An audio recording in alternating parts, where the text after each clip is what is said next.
welcome to another episode on the UX All Minds podcast. Today we're speaking with Maddalena Zampitelli. She's a very, very talented, experienced, and also interesting person to speak with. So I'm really happy to have her on today. We speak about pretty much everything, how she transitioned over from visual communication design into product and UX. And then we delve into one of her more exciting projects that she's worked on recently, focused around inclusivity, accessibility for the deafblind community. So sit back, enjoy, and let's get into this episode.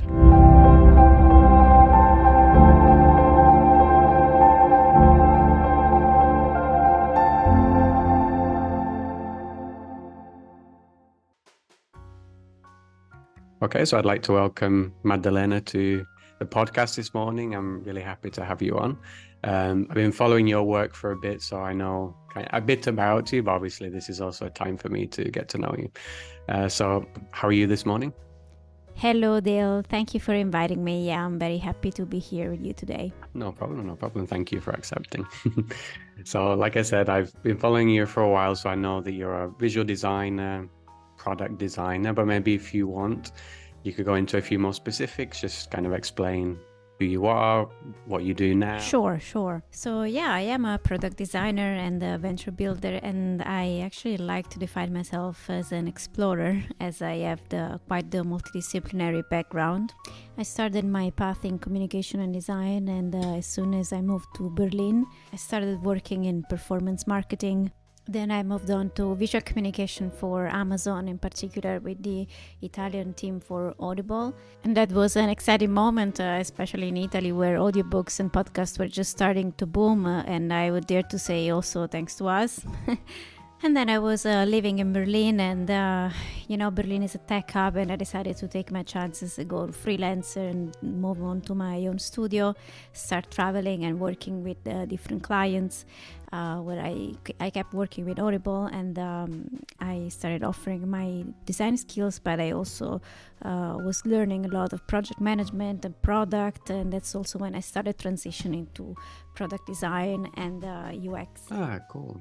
So currently you're freelancing now, or you've created your own studio, is that right? Yeah, that's right. Although at the moment I'm fully busy with the Founders Factory, which is a very exciting reality that fosters entrepreneurship and startup creation. In fact, it's also an accelerator. And I work with founders to help them design and build the product that they want, because they really focus on startups and founders who want to make an impact on the world. For example, there is a climate sustainability focus.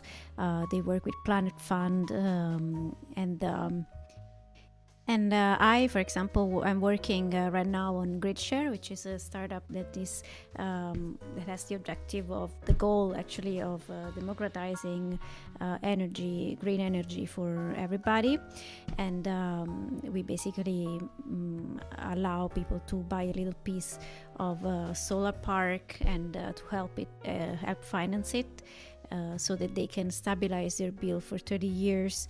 And it's definitely something very useful in a political climate where energy prices are so unstable. That's cool.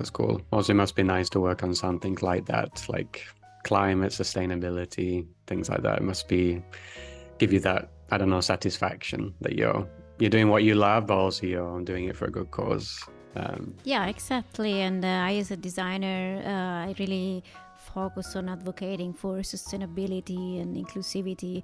I think we have a very tough job of being kind of gatekeeper for things to go in an ethical way. We are kind of on the user side. Absolutely. But it's also really interesting to see how some design work has really been able to impact for the worse some of the products and experience of the users.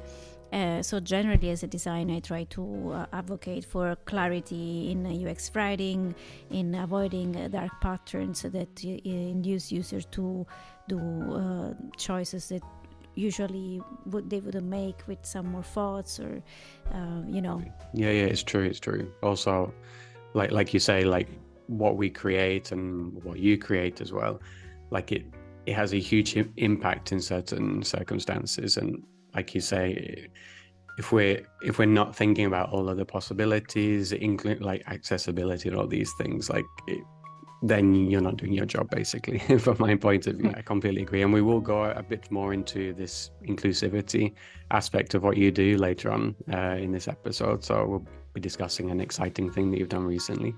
I was wanting to just focus in a bit more into what just sparked your interest in getting into design, visual design. Was it from school? You just decided, yeah, this is what I want to do.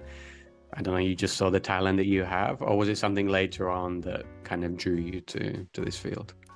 So yeah, I would say that I think it kind of matches with my personality, because I'm a very creative person, and my brain works a lot with intuition. Like playing chess, I would be an intuitive player, for example. So I also love being organized and creating solution and giving structure to things. So I couldn't have been a full-time artist, but definitely design matches more my natural tendency and attitudes. And then I also attended the Apple Developer Academy, which is a very interesting, has a really interesting teaching method, like challenge-based, and that really helped me to go much deeper into this topic, and in product design thinking, and also to be in touch with the Apple environment, the educators and people that actually work there. Oh, wow. So you had to apply for that, or? Yeah, exactly. There is a test. You have to apply first, and then you get invitation to take a test of general design knowledge, of logic and coding skills, especially Swift UI. And then there is a face-to-face interview. But it's free, and everybody can join it from everywhere in the world. There are different academies all around. One is in Naples, the other one is in Detroit, another one in Indonesia, in Saudi Arabia, and I think they're opening some more even. That's cool. And do you need to have a certain level of expertise before you enter this academy? Because you said there is a test before, so how does that work? Well, in terms of expertise, they don't really require to have a university degree, which I find very inclusive, because not everybody has the privilege of going to university, but I also think it keeps it open to fresh people, younger people, older people. It's very heterogeneous. So yeah, I guess what it takes is for a person to be passionate and able to do some self-learning and being knowledgeable enough to pass the test. I also think it's a great environment for learning the symbiotic relationship that happens between like designers and developers. Well, there are a lot of memes and a lot of jokes about it. But I think it's important to understand what both jobs are. So yeah, beside all the cliche, it's actually very, very important to know what you can do. Otherwise, if you don't know what you can do, how do you design, and vice versa, right? No, it's absolutely true. That's actually probably one thing that I didn't fully grasp before transitioning over, because like you learn all the theory of what you're going to do, but then when you actually end up in a team, you realize that that's a huge part, like the cross-team functionality, the handoffs, the maybe miscommunication between what they expect from you, what you expect from them. So like that I learned on the job. So yeah, it's nice. It would have been nice to like know all of that world beforehand, and I don't think it's even spoken about enough. But yeah, that's cool. That's cool. So in terms of your visual design transition to UX product, like was that just kind of, I don't know, like a natural like transition over just because of the work you were doing at the time, or was it something you consciously said, no, I want to end up in product or UX? Well, for me, it has been more of a natural transition because I kind of followed my instinct and what I liked. And as I mentioned, among my explorations, I started reading and learning and seeing the impacts. And then I also done the academy, therefore, I started working with it. And then, as a freelancer, you have to offer a fan of skills, and product design slowly became one of them. So yeah, the more I was going into it, the more I liked it. And then at one point there was Anne, who has been a very important milestone for me, and really made me even more passionate about it, because I could see how I could actually improve life of people with something actually simple, right? And yeah, it's a whole different story when you can do something concretely good for someone. Yeah, absolutely. I think all of this underlines your title of explorer. Now I understand what you mean by that. But I want to go into that now. So you mentioned this app, Anne, you worked on. So how did that come about? Obviously, for the listeners as well, I'll tag in the app like on the comments below when I post this podcast, so people can have a look at that as well. I had a brief look at it in these months that we've been trying to organize this recording together. It looks like really interesting. I'm really curious also to understand how it works as well. But do you want to just explain how this came about, like the people you've worked with, and kind of what the goal of Anne was? So yeah, Anne comes at the intersection between accessibility, people, and technology. Obviously, we have looked at. We are a team of 4. There are 3 developers and me as a designer and project manager, wearing multiple hats again. And we have looked at most accessibility tools around there. We have studied what they do and how they work, and we have realized that there is there are some people that have been left out, and those are the deafblind individuals who are 15 million in the world, and they have different degrees of deaf blindness, and most accessibility tools focus on one specialty. So to say, if you look at voiceover for blind people, or if you think of gesture recognition for ASL, for example, and but if you cannot hear and you cannot see, then you're kind of left out from even the use of a smartphone, which is like life-saving for many other people that really need these accessibility functions, like door recognition or obstacle recognition, and everything that has been developed in the past years. So again, if you cannot see and you cannot hear, some little things in life become a big challenge if you don't have an intermediary. So our purpose was to make sure that not everybody needed one, and thanks to Morse and haptic feedbacks, we have built a product who helps them to go to, for example, the bakery or the pharmacy, because if you cannot hear nor speak or see, it's even hard to do these simple tasks, right? Like cross the street or ask for a medicine at the pharmacy. And these are all things that we have learned during the research, which has been intensive and very specific. We have spent a lot of time with people that are visually impaired, or both visually and auditory impaired. One example is Maddalena. She's a Paralympic judo champion, and she has told us about all the little challenges, like how much she needs, for example, her daughter to go to the post office, and that's kind of very hard to hear when you are at someone's place who has like so many medals on the wall, and it's a little bit unfair, so to say. And then she was telling us that when she fights, she cannot use any kind of technology aid, like the ear implants, and she only understands where her adversaries are through the vibrations of the mat under her feet. And so this gave us the idea of working with the haptic patterns of the iPhone in particular and of the smartwatch. And the app has a very interesting UX because it's obviously tailored for people who cannot see a screen, right? Therefore, you can open it with a back tap, which is an accessibility function of the iPhone.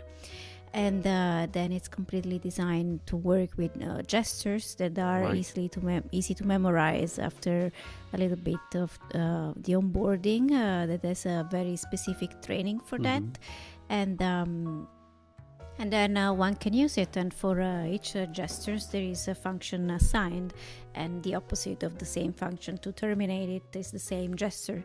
Therefore, people have complete control even without seeing what's happening.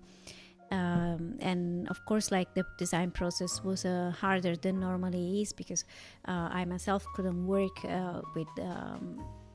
with any visual reference, right?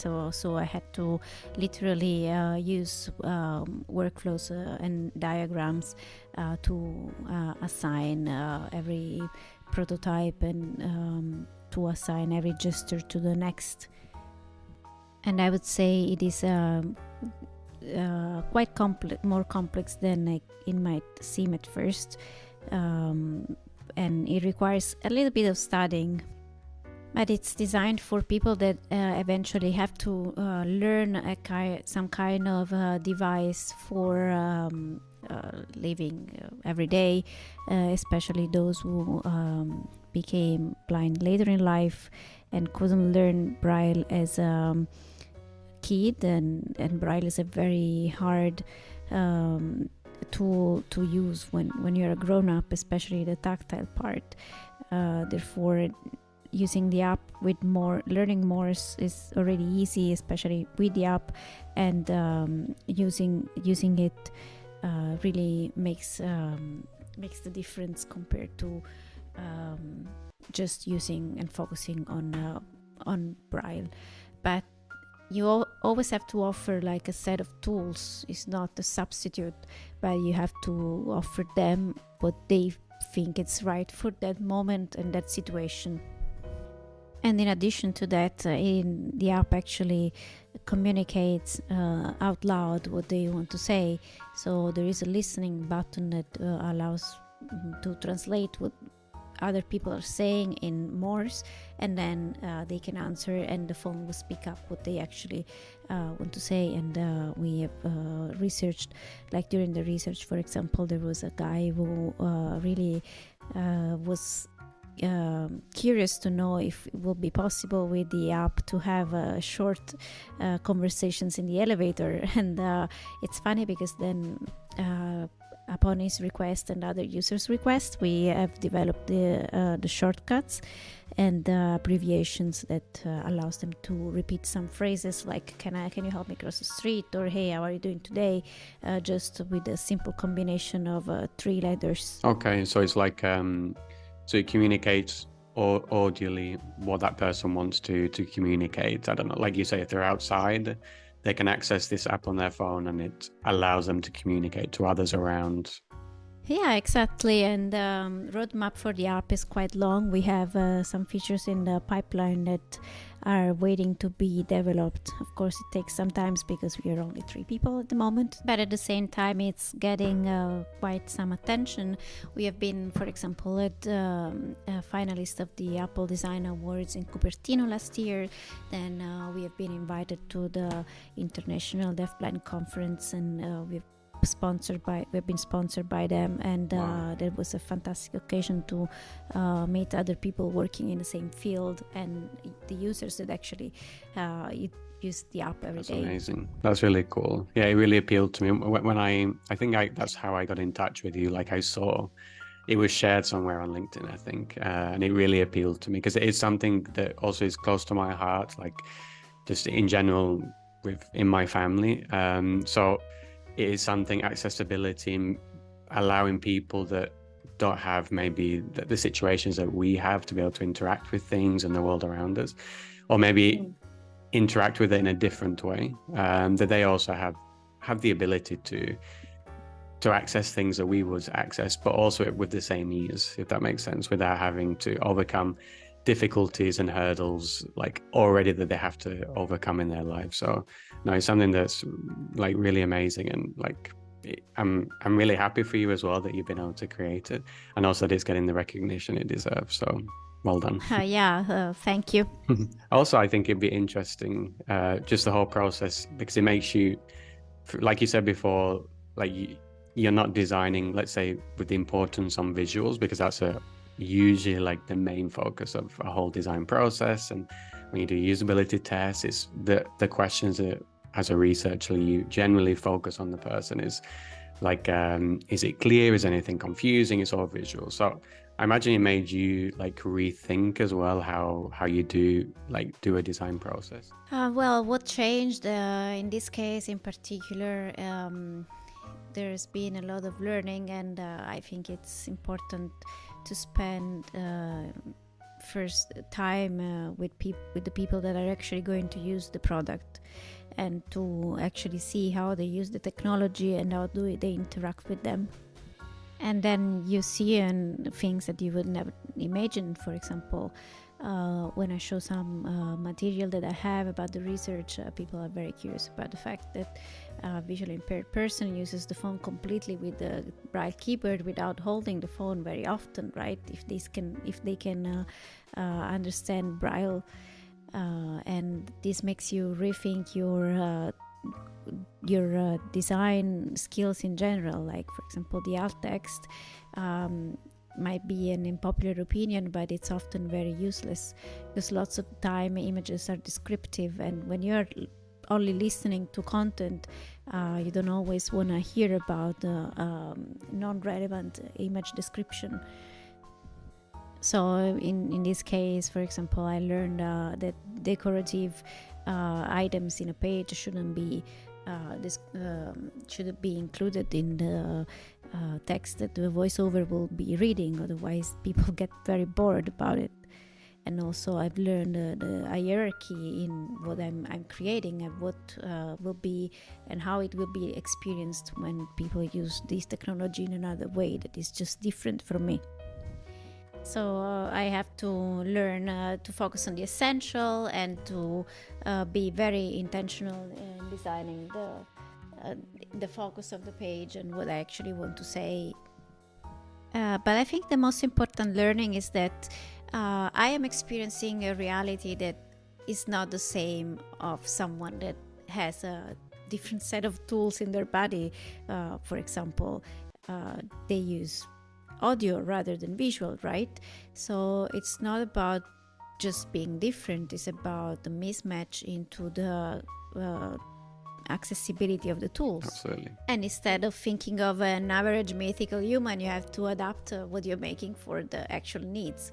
And again, one of the mistakes that we make as designers is after going with the assumption that we know what are those needs, but that's why research exists, to understand that we are unique, and to see what is our target and how can we help in the most efficient way. Yeah, it's true. Yeah, that's my job. And that's why I love it as well. Like, because it's incredible. Like, because even you can convince yourself that the assumptions that you have are the right ones. You know, I would use it like this, or even like the group of designers, like, oh, we all use it like this.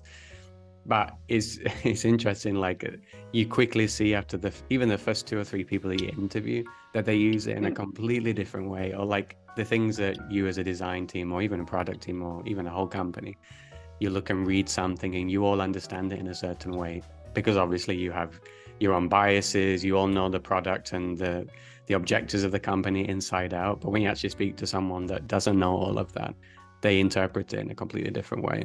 So for those ones who are listening as this podcast and they're entering product design, UX design, but they want to deepen their knowledge in accessibility because they, like us, they see that it's a crucial factor of design, and that we don't just design for the average human in our heads. How can they go about deepening their knowledge? Are there any specific tools, resources, or just things that you feel that is good for these people to consider? Oh, sure. There are many tools out there, plugins and websites that actually practically help designers to improve their product on that side.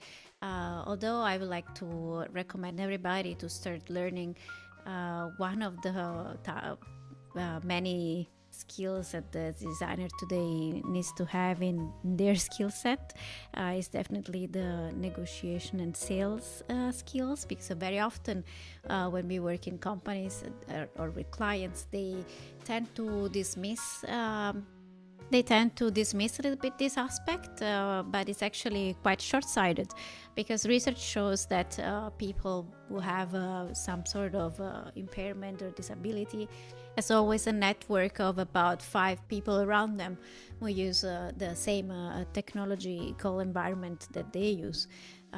So if I were a company, I would not focus on the relatively small percentage of people with impairments that can use my product, but I would also focus on this other factor that it's kind of comes with it. So in addition to communication skills, I would also recommend some tools out there. For example, I'd like to mention my friend Federico Monaco, who also helped with the abbreviations with Anne, and he created this nice accessibility manifesto where he speaks about color contrast and sizing, etc. And also I would like to mention GetStark.co, which is Stark is a nice accessibility suite where they it's also a Figma plugin, and they have a library and vast resources. There is also Sandra Camacho with her inclusive design practices and design jam sessions.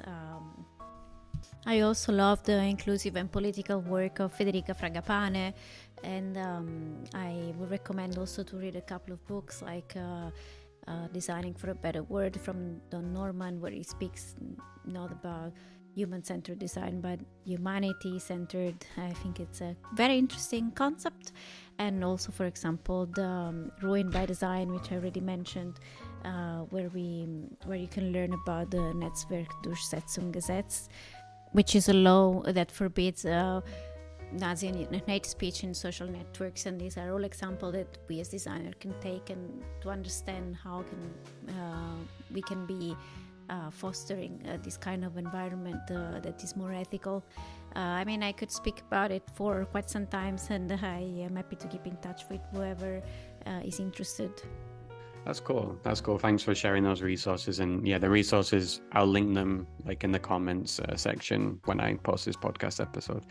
That's cool. So just in general now, so it can be around accessibility as well, but if you did have some advice for someone who is listening and they're thinking about entering visual design, product design, UX, anything like that, do you have any advice for them, or like some tips that you could give them? It could be accessibility specifics, or if they want to deepen their knowledge in that, or just in general. Well, I'm not one to give a lot of advice. I generally like to keep it open, and I think that people should really follow their curiosity as much as it's possible. So I would say maybe just be brave, do it with fear, and do what you think it's right for you. Yeah, I like that. I mean, maybe it's the other kind of advice or tip you were expecting from me, but no. Sometimes the simplest advice is the best advice. Sometimes it can go so complex that it becomes even too specific. No, I like that. And I mean, it's really what I think it's important, because when you can learn a lot of things and forget all about them, but when you really care about something and something is really dear to you, it will stay in the back of your brain, and you will end up working with it in a way or the other. And I think it's even important to remember, just be brave. Like if you really want something, eventually, if you put that effort in, it might sound cliche, but eventually you will make it. If it is your goal, your dream to do a specific thing, it might take a bit of time, and obviously it'll take effort, but eventually you can do it. So Yeah, and maybe even if you don't make it, it can lead you to something different that you like more, or anyway will lead you to discover something about yourself, and that's a very valuable lesson. no, thank you for sharing that deeper piece of advice. Cool. So thank you, Maddalena. We'll end it here. We covered like many different topics in this half an hour, I think Yeah. it was. But thank you again for coming on. Like again, I'll just remind the audience, I'll link all of the resources and things we spoke about, including the app and everyone who is involved in that as well. And also, I wish you all the best in those things. I'll look forward to following you, continuing to follow you on LinkedIn and see where all of this goes. Great. Thank you very much, Dale. Have a nice day. Bye. Thank you, you too. Bye.